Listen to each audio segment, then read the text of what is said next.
আল্লাহকে অপমান করলা, আমার নবীর 23 বছরের মেহনতকে অপমান করলা। না না, কাউরে নিয়ে ভাইবেন না, বাইরের কাউরে নিয়ে ভাবার দরকার। আরে ভাই, আমি না বললাম এই পৃথিবী মৃত্যুর দিন পর্যন্ত, ইসরাফিলের ফু পর্যন্ত অনুগত, অবাধ্য, আলতু ফালতু, আবার নেককার, এই নিয়েই পৃথিবী। এটা তো জান্নাত না, কথা বোঝেন না? এটা জান্নাত তো, তাইলে এখানে ভালো মন্দ মিলেই তো পৃথিবী। এটাই তো হবে। কেউ শুনবে, কেউ বান্দরামি করবে, এতে কোনো আফসোসের কিছু নাই আমার। আমি না বললাম, আমি প্রথমেই তো বলছি, আমি একজনের জন্য বললেও কি হয়, নেকি হয়, খালাস, অসুবিধা কি?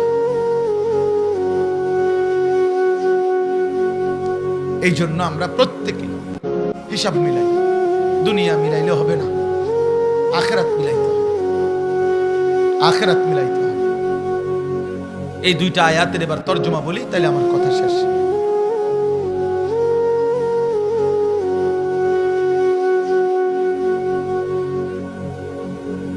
আমি তর্জমাটা বলি। আল্লাহ তাআলা বলতেছেন, যার জীবনটা এই 4টা বিষয় নিয়ে, 4টা কথা বলছে প্রথম আয়াতে। আল্লাহ তাআলা বলছে, যেই ব্যক্তির জীবন এই 4টি বিষয় নিয়ে চলে, পার করে, যে তার জীবনটা, আল্লাহ তাআলা বলেন, তার ঠিকানা, তার সারা জীবনের অর্জনের বিনিময়ে শুধুই জাহান্নাম। এই 4টা জিনিস যার জীবন। এক, ইন্নাল্লাযীনা লা ইয়ারজুনা লিকাআনা।